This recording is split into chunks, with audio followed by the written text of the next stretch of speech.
السلام علیکم ورحمۃ اللہ وبرکاتہ. الحمدللہ والصلاۃ والسلام علی رسول اللہ وعلی آلہ وصحبہ ومن تبع ہدی اما بعد. معزز ناظرین کرام، حقیقی زندگی ایک بار پھر آپ کا خیر مقدم اور استقبال کرتی ہے. آج کی اس قسط میں انشاءاللہ العزیز آخری تشہد کے اندر درود شریف کے بعد جو دعائیں پڑھی جاتی ہیں ان کے معنی اور مفاہیم کا ذکر کیا جائے گا. ایک دعا جس کی روایت کرنے والے عبداللہ بن عمرو بن عاص رضی اللہ تعالی عنہ ہیں، وہ ابوبکر رضی اللہ تعالی عنہ سے روایت کرتے ہیں کہ انہوں نے اللہ کے رسول صلی اللہ علیہ وسلم سے فرمایا، علمنی دعاء ادعو به فی صلاتی، کہ مجھے ایک ایسی دعا سکھلا دیجئے جسے میں نماز کے اندر پڑھا کروں. تو اللہ کے رسول صلی اللہ علیہ وسلم نے انہیں دعا سکھلائی، اللہم انی ظلمت نفسی ظلما کثیرا ولا یغفر الذنوب الا انت فاغفر لی مغفرۃ من عندک وارحمنی انک انت الغفور الرحیم. جس کا معنی ہے، اے اللہ، میں نے اپنے اوپر بہت زیادہ ظلم کر لیا ہے اور ظلم کو، گناہوں کو تیرے علاوہ کوئی بھی معاف کرنے والا اس کائنات کے اندر موجود نہیں ہے. فاغفر لی مغفرۃ من عندک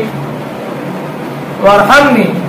اے اللہ تو اپنی جانب سے خصوصی رحمت کا اور خصوصی مغفرت کا معاملہ میرے ساتھ فرماتے ہوئے میرے گناہوں کو بخش دے، میرے گناہوں کو ختم کر دے اور مٹا دے، کیونکہ اللہ رب العالمین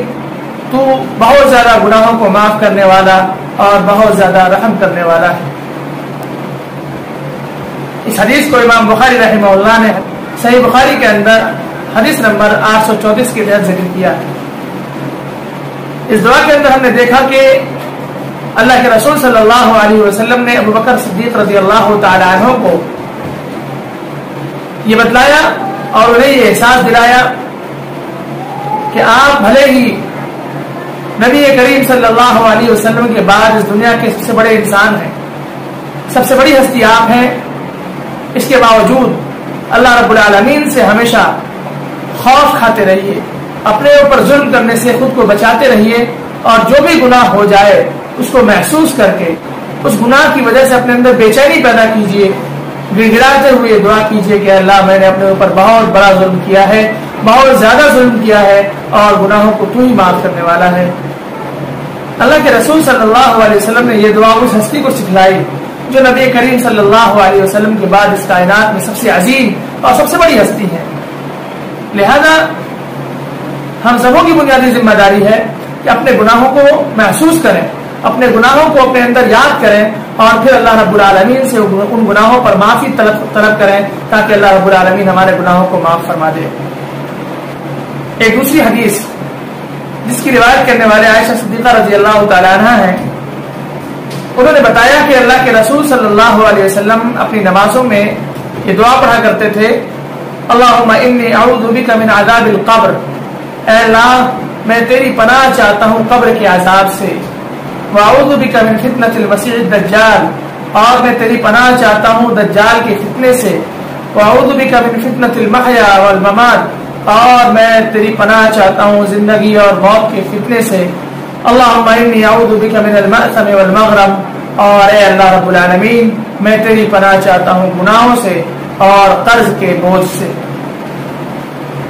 اس دعا کے اندر اللہ کے رسول صلی اللہ علیہ وسلم نے اللہ رب العالمین سے پناہ مانگنے کی دعائیں سکھلائی، اور دنیا کی انسان کی زندگی میں جو بھی چیزیں اہم ہوتی ہیں جن چیزوں کی وجہ سے انسان اللہ رب العالمین کی گرفت میں آ سکتا ہے، ان چیزوں سے بکثرت پناہ مانگنے کی ترغیب اللہ کے رسول صلی اللہ علیہ وسلم نے اپنی اس حدیث کے اندر دی، اور فرمایا کہ عذاب قبر سے ہمیشہ پناہ مانگتے رہا کرو، زندگی اور موت کے فتنے سے ہمیشہ پناہ مانگتے رہا کرو، اسی طرح دجال کے فتنے سے ہمیشہ پناہ مانگتے رہا کرو، کیونکہ دجال کا فتنہ بہت ہی سنگین فتنہ ہوگا. جس کا ایمان اللہ رب العالمین پر اور شریعت اسلامیہ پر مکمل ہوگا، وہی لوگ اللہ رب العالمین کے فضل اور اس کی مہربانی سے دجال کے فتنے سے خود کو بچا سکیں گے، ورنہ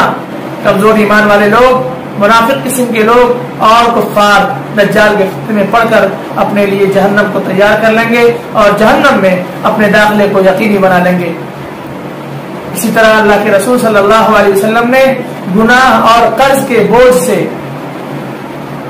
پناہ مانگنے کی ترغیب دلائی ہے، کیونکہ یہ دونوں ایسی چیزیں ہیں جو انسانوں کی فلاح و بہبود میں بہت بڑی رکاوٹ ہے۔ اللہ کے رسول صلی اللہ علیہ وسلم کسی بھی شخص کا جنازہ جب پڑھاتے تو پہلے پوچھتے کہ یہ جو مردہ شخص ہے کیا اس پر کسی کا قرض تو نہیں ہے؟ اگر قرض ہوتا تو اللہ کے رسول صلی اللہ علیہ وسلم جب تک قرض کی ادائیگی نہ ہو جاتی اس وقت تک صلاۃ جنازہ کی امامت اللہ کے رسول صلی اللہ علیہ وسلم نہیں کیا کرتے تھے۔ لہذا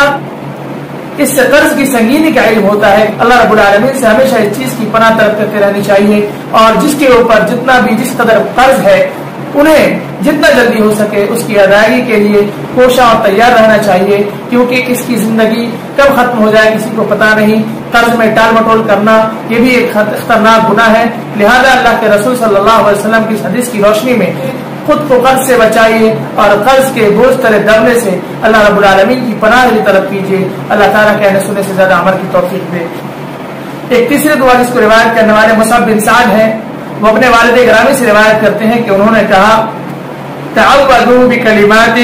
کان النبی صلی اللہ علیہ وسلم یتعوذ بہن، کہ اللہ رب العالمین کی پناہ طلب کرو ان کلمات کے ذریعے جن کلمات کے ذریعے اللہ کے رسول صلی اللہ علیہ وسلم پناہ طلب کیا کرتے تھے۔ اور وہ کیا چیزیں تھیں؟ اللہ کے رسول صلی اللہ علیہ وسلم کہا کرتے تھے اللہم انی اعوذ بک من الجبن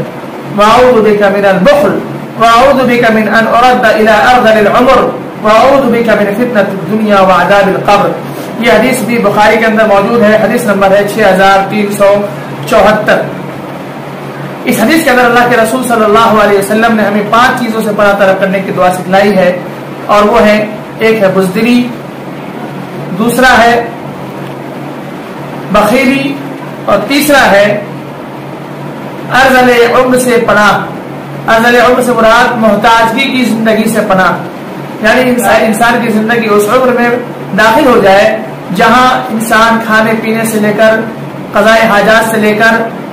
دیگر تمام ضروریات میں دوسروں کا محتاج ہو جائے۔ اللہ کے رسول صلی اللہ علیہ وسلم نے اس چیز سے بھی پناہ طلب کی ہے۔ بسا اوقات لوگ پیرالائز کے شکار ہو جاتے ہیں یا ایسی بیماری کے شکار ہو جاتے ہیں جس میں چلنا پھرنا اٹھنا بیٹھنا ان کے لیے دشوار ہو جاتا ہے، کھانے پینے کے لیے دوسروں کے محتاج ہو جاتے ہیں، تو محتاجی کی زندگی سے اللہ کے رسول صلی اللہ علیہ وسلم نے پناہ طلب کی ہے۔ اسی طرح اللہ کے رسول صلی اللہ علیہ وسلم نے دنیا کی فتنے سے بھی پناہ مانگی ہے اور قبر کے عذاب سے بھی پناہ مانگنے کی ترغیب دلائی ہے۔ لہذا ان چیزوں کو سامنے رکھ کر ہمیں بکثرت اللہ کے رسول صلی اللہ علیہ وسلم کی ان احادیث پر عمل کرتے رہنا چاہیے، اور ان دعاؤں کے ذریعے اپنے آپ کو گناہوں سے پاک کرنے کے ساتھ ساتھ گناہوں سے پاک رہنے کے لیے اللہ رب العالمین کی پناہ بھی طلب کرنا چاہیے۔ اللہ رب العالمین سے دعا کرتے ہیں کہ اللہ تعالیٰ ان دعاؤں کا اہتمام کثرت کے ساتھ نمازوں میں اور غیر نماز میں بھی کرنے کی توفیق دے، تاکہ اللہ رب العالمین ہمیں گناہوں سے محفوظ رکھے، اور ہم جو کچھ گناہ کر چکے ہیں اللہ رب العالمین ہمارے گناہوں پر معافی کا قلم پھیر دے۔ اللہ رب العالمین جب تک دنیا میں زندہ رکھے اسلام پر زندہ رکھے، جب ہمارا خاتمہ و خاتمہ بالخیر ہو۔ اقول قولی ھذا استغفر اللہ لی ولکم ولسائر المسلمین فاستغفروہ انہ هو الغفور الرحیم۔ السلام علیکم ورحمۃ اللہ وبرکاتہ۔